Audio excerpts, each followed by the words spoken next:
Sur le plateau de ce midi, après donc ce micro-trottoir, nous sommes un couple non-voyant et unis pour la vie. Et quand on les regarde tout de suite, c'est vrai qu'on est frappé par leur beauté, mais on est tout de suite frappé par leur sourire. Ah.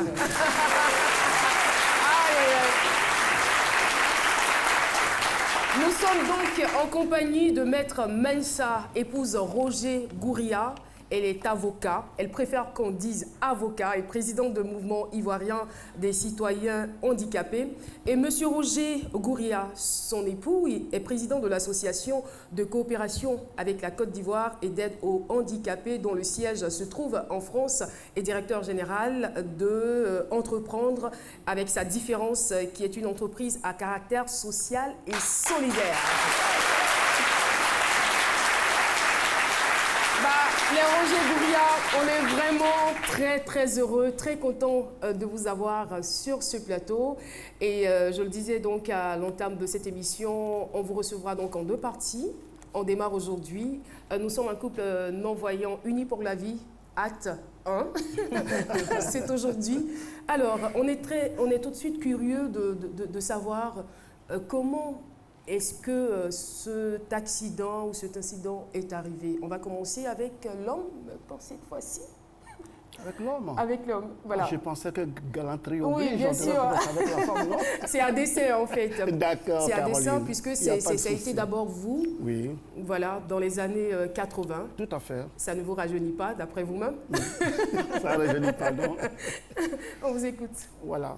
Oh, mais c'est vrai que je me suis fortement vu handicapé dans la poursuite de mes études. Donc, mon médecin traitant, le professeur Sangaré, m'a conseillé l'Institut des aveugles d'Abidjan pour apprendre l'écriture braille et puis tout ce qui est méthode palliative.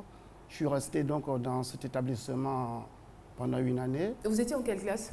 J'étais en classe de première, première admis pour la terminale lorsque, contre toute attente, l'handicap visuel est venu imposer sa loi. C'était lié à quoi, au juste? Mon médecin m'a dit que c'était une dégénérescence des cellules de la rétine et c'était une maladie évolutive. Et pour l'instant, avec le progrès de la médecine, il n'y a pas encore tellement d'espoir, quoi, voilà. Mais pour dire que vous avez quand même vu les choses venir, vous avez informé vos parents, est-ce qu'il y a des mesures qui avaient été prises dans ce sens? Non, mais personnellement. Pour pallier le mal. Non, mais seulement comme c'est une maladie évolutive, donc la vue baissait au fur et à mesure, et je me préparais aussi psychologiquement à cela. Voilà. Et les médecins ont dit quoi? Que c'était irréversible? Irréversible, voilà. Irréversible. Voilà. C'est d'ailleurs pour cette raison que mon médecin traitant m'a conseillé l'Institut de Yopougon, l'Institut des aveugles. Voilà. Donc une fois là-bas où je suis resté une année, après j'ai été intégré au lycée classique. D'accord. Voilà, de Cocody. Et là, vous êtes en classe de terminale? En classe de terminale, oui. Vous arrivez à obtenir votre bac? Oui. Et la suite? Et la suite, il n'y avait pas de structure d'accueil pour moi à l'université d'Abidjan parce que j'étais le tout premier. Ça n'a pas été évident. Je suis resté 2 mois. Comme cela sans rien faire, c'est là que je ne sais pas comment cela a pu se passer. Georges Taï Benson a été saisi donc de cette situation et tout de suite, il a mis la machine en route. Ah, notre animateur préféré. Voilà.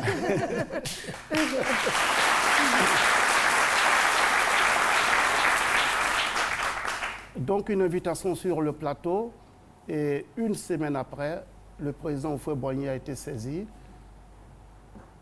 à son niveau de la situation et puis voilà, j'ai bénéficié d'une bourse présidentielle. Voilà. Et c'est comme ça que vous êtes allé étudier, poursuivre vos études en France. Tout à fait. Voilà, voilà qui est bien. Alors,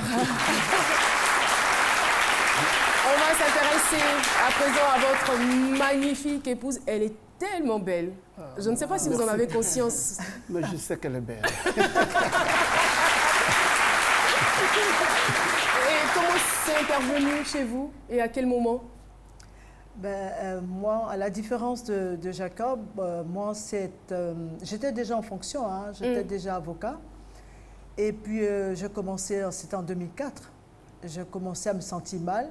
En fait, c'était la méningite cérébro-spinale.